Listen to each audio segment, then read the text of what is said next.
Hey guys and gals, it's Dwayne again. I'm here for the second half of this lesson. It's still hot. It's still July. The grass is still growing every day from all the rain.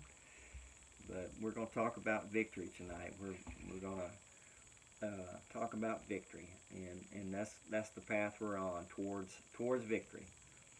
And if you have Christ in your life, you already have victory. Because long term you've got it covered. He's got that covered for you, okay? But in the meantime, we're trying to see a little victory in our own lives in the present day, from day to day. And we can't do that by, doing some of the same things we've done in the past that harmed us and harmed others. So I'm going to go back over this one day at a time thing here in just a minute. But I'm going to go back and I'm going to remind you about Principle 5 and Step 6, okay? We're going to read those again. Principle 5 says, voluntarily submit to every change God wants to make in my life and humbly ask Him to remove my character defects. Humbly ask Him to remove my character defects. Matthew 5:6 says, happy are those whose greatest desire is to do what God requires. Step 6 says, we were entirely ready. We were ready to have God remove all these character defects. James 4:10 says, humble yourselves before the Lord, and He will lift you up. He will lift you up. So this is all about humbling ourselves before the Lord, getting lifted up, and working on some of our character defects. And last week we talked about going back to our inventory sheets and finding out what those character defects were, and then figuring out which one we wanted to work on first, because we know that's an important decision. If we got a very serious character defect or a serious flaw that's going to be difficult, we might want to start out with one of the little smaller ones at first, okay? Just take it a day at a time. And that's what we're on, one day at a time right here. We started talking about it last week, and we're going to talk about it a little bit more this week. So, recognizing that once you make a choice, changes aren't going to happen overnight. And don't get discouraged if they don't. And if it looks like you've made significant progress in your life and in one area of improvement that you're trying to work on, and all of a sudden you kind of backslide a little bit, or you backslide a whole lot, don't get too discouraged about it, because you're trying. That's important. That's the big thing, okay? And you beat yourself up a little bit about it, but don't beat yourself up too hard. Just start over, because you still, even if you backslide, you're still better off than where you were before, because you were doing those things every day. And just because you backslide and it's the first time you backslid in 3 months, you're still reprogramming those neural pathways in your brain. So the old path, the things you used to do, the old path's still there, but it hasn't completely grown over with weeds and vines and stuff. So it's still open to traffic, okay? Because you're still young in the process. And so in the new path, on the flip side, you really haven't taken your machete and completely cleared that path out all the way to the end yet. So it's still a little bit of work going down that new path. And it's easier to fall back and get on the old path. But if you keep blazing that trail on the new path that leads to the clean water, or the better spring, instead of the old mucky mire that you were going to before, you're building that path, and you've been building it for months, and those neural pathways are already starting to change. So you're in a good place. Just if you mess up, get back on the path and keep doing what you're doing. As far as the progress you were making in the 3 months that led up to where you messed up, okay? Just keep going forward, and don't give up. Don't give up on it.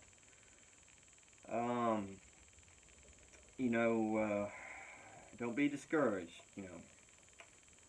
As long as you're looking forward, you're going to be okay. As long as you're trying, you're going to be okay. You got to trust that. You need to trust that, and you need to trust God, and you need to trust the process. Matthew 6:34 says, so don't be anxious about tomorrow. God will take care of tomorrow too. Live one day at a time. That's not really talking about that free spirit kind of thing that a lot of the hippies used to talk about. Live one day at a time, and you're hitchhiking and you're doing LSD, and you're doing all these different things the hippies do. That's not the living one day at a time I think God's talking about here. What he's saying is, don't be anxious about tomorrow. Don't dwell on the past. Okay? Work hard today on what the goals you have. And if you work hard today, if you're focusing on today and not spending too much energy focusing on tomorrow, or spend, on stuff that may not even happen. That goes back to the verse where it says, we make our plans, but God guides our steps, okay, or something like that. It enables us to put more of our energy in today, in this day. We don't want to spend our energy yesterday, okay, because yesterday's gone. That's going to waste our energy. We want to work on today. Today's the day. Today's the day we're going to focus on. And we're not going to spend too much time focusing on tomorrow, because, tomorrow is let God take care of tomorrow as far as that stuff goes. Because, man, it talks about in the Bible. I know you see it every day. People build up for years their stock accounts, and the Bible used to talk about how the barns will be full with food, and next thing you know, the barn is blown away or burns down or whatever. Focus on today, and make yourself better. Because if you've got the tools and the talents and the brain, and all of that is strong and in one good, strong, solid piece, then even if your barn is blown away, you've got everything you need to survive, to make it, basically. But if your barn gets blown away and you got all that time and thought and energy invested in it, that could be devastating, insufferable, and for some people, and they wouldn't be able to overcome such a situation. But if you're living by the day and you trust God about tomorrow, man, there's all kinds of things you can overcome. All kinds of things you can overcome. And that's what that's talking about. Don't be anxious about tomorrow. God will take care of tomorrow too. Live one day at a time. Focus on today. Focus on what you're doing today to improve your life and improve the life of those around you. And improve your relationship with God. Focus on today. So, be the best wherever you are in your walk of life. Because your best today is going to be something different than your best 5 years from now, 6 years ago. And your best today is definitely, if you're working on it, it's going to be better than it was 5 years ago. Okay? So, anyway, the goal is getting in a better place, even if you have a setback from time to time. I used to pray. I don't do that. I pray, but I don't pray this particular prayer near as much as I used to. But when I was in my early 20s, in my late teens, I used to pray all the time, every night before bed. I would pray, God, for every step I take backwards, help me take 2 steps forward, and you realize at some point, I wish I'd have not stopped praying that, because you realize at some point that those 2 steps forward are a lot of steps, okay? If you're only taking 1 step forward, but you're taking 2 steps forward, if you're only taking 1 step back, but you're taking 2 steps forward, then the first step forward gets you back to where you were. The second step forward gets you to, a great place. And you do that on a regular basis. And, they say the path to success, it isn't a straight incline, okay? It isn't a straight line. Sometimes it's like you go up and then you fall a little bit, and you go up and you fall a little bit, and you go up and you fall up a bit, but you keep going up. You keep focused going up. And that's the goal, okay? Exodus 3:14 says, God says to Moses, I am who I am. This is what you're to tell the Israelites. I am has sent me, So you got to trust that I am who started a good work, and you will finish it. As long as you are willing to keep him with you and you to be with him. And the closer you draw to him, the closer he's going to draw to you. It's just like a really tight friendship, if you want to have a close friend, you don't call them once every 6 months or year. And for sure, if your friend calls you and he leaves a message or she leaves a message on your phone, you definitely don't wait 6 months to call him back, because then your friend's going to wonder if you even like him at all. He's going to say, like, heck with you, you know. I'm not so sure God would do that, because a lot of times we probably haven't returned God's call. But I tell you, in real life, man, if people don't call you back, you know, it makes you wonder about them sometimes. So if you want a relationship with God, you talk to God every day. The closer you draw to Him, the closer He's going to draw to you. You know, trust the I am who started a good work, and you will finish it. And that one day you're going to produce good fruit. And when you do, you're going to recognize that good fruit, and it's going to bring great joy to you. You're gonna recognize it. First time it happens, you're gonna be like, man, what a blessing! What a blessing that is. So anyway, the R in victory stands for recovery as a process, and this is kind of related to what I've been talking about, the one day thing. So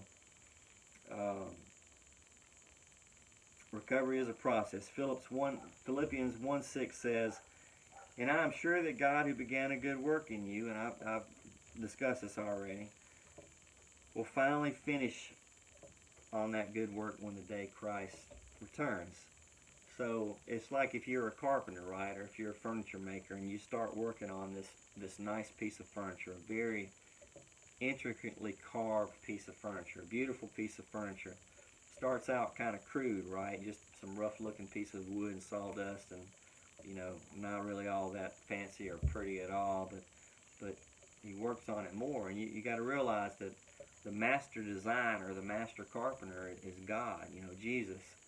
And the more he works on you, you know, the older we get, the more mature we get, as long as we allow him to work on us, you know. He gives us that free will, right? So he's not going to work on us if we're not allowing him to work on us. It's important that you allow God to work on you, okay? That's very important that you allow him to work on you. Because when Christ returns, you want that piece of furniture to be completely, and it's going to be, you know, beautiful. It's going to be a beautiful thing. So anyway, trust God.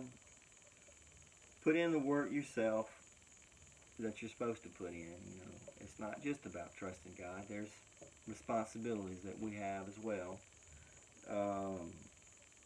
You know, when you're weak, rely on Him. When you're weak, rely heavily on Him, okay? Pray all the time if you have to. When you're strong, don't forget Him. Still rely on Him. Don't get arrogant. Remain humble no matter what. Remain humble no matter what. Rely on God. Even when you're strong. I know I've done it, and everybody does it, you know. You know, we cry out to God when we're down in the well, okay? And then when we're in trouble, or, you know, when we're sad.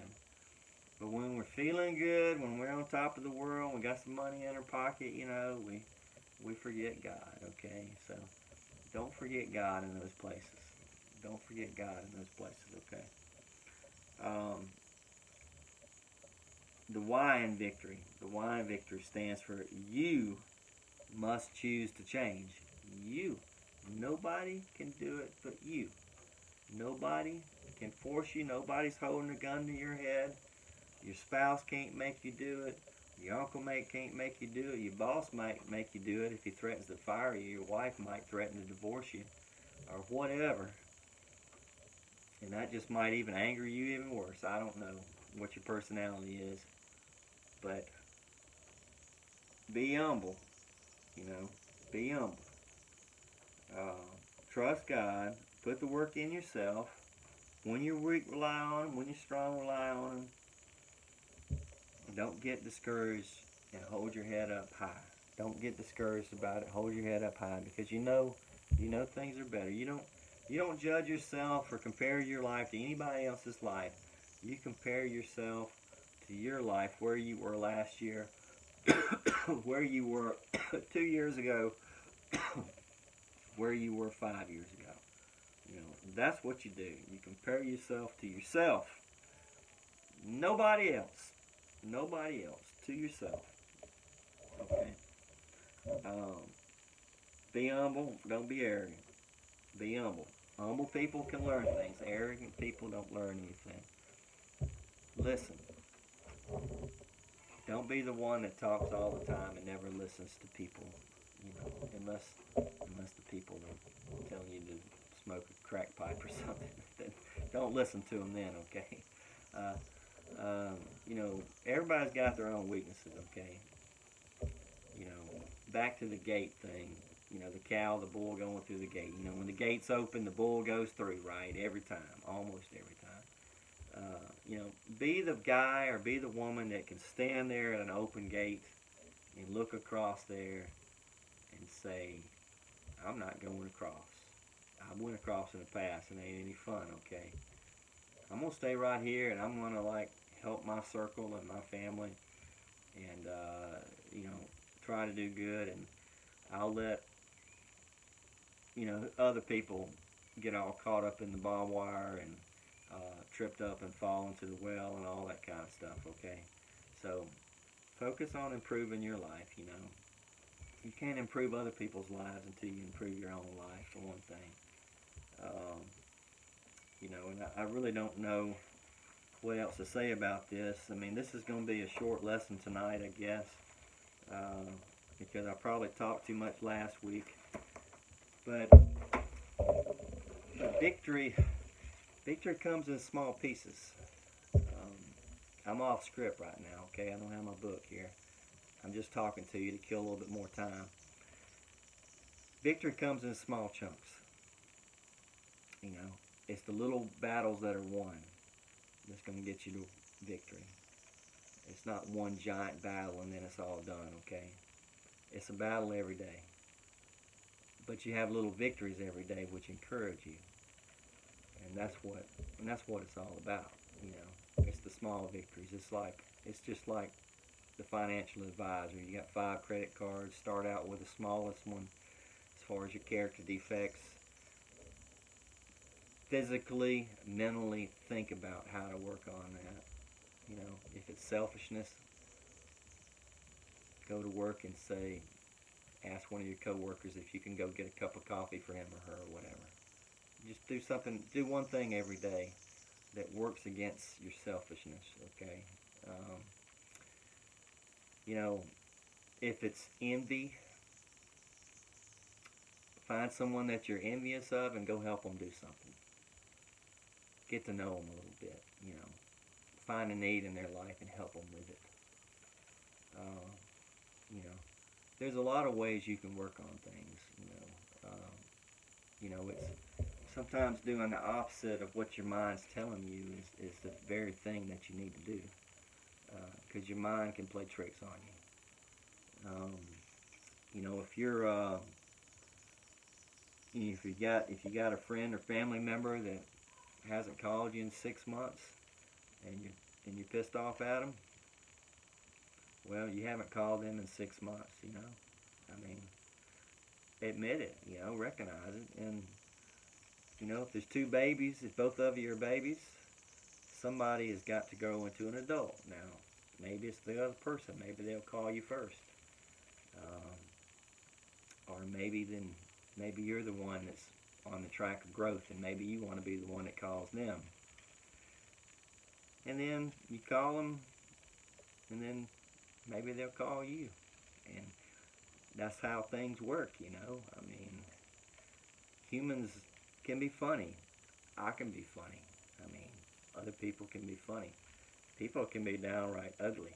I mean, nasty. I've seen some of the nastiest people you can ever imagine, but I've also seen some of the best people.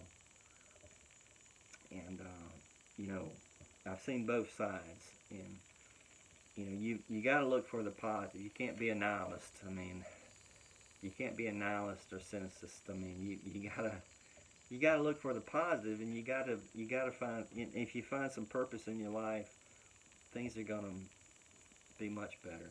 I mean, because you know, even trees or plants try to grow up into the light. I mean, they have a purpose. I mean, there's something pushing them, right? So, if you don't have anything pushing you, you know, it's really a sad life. And so,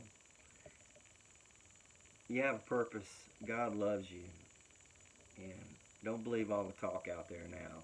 You know, there's so many people that I've even heard people talking about how we're just animals, you know, eat, sleep, you know, procreate with the opposite sex. have babies and die. I mean, that's no way to look at life. I mean, that's no way to look at life at all. I mean, I feel bad for people who think that way. It's it's a sad life, and I know what's gonna happen to them if they don't change their mind, because I've seen it so many times. It's not a pretty place where they're headed. It's hell on earth, really, and maybe that's why they think the way they do. I don't know.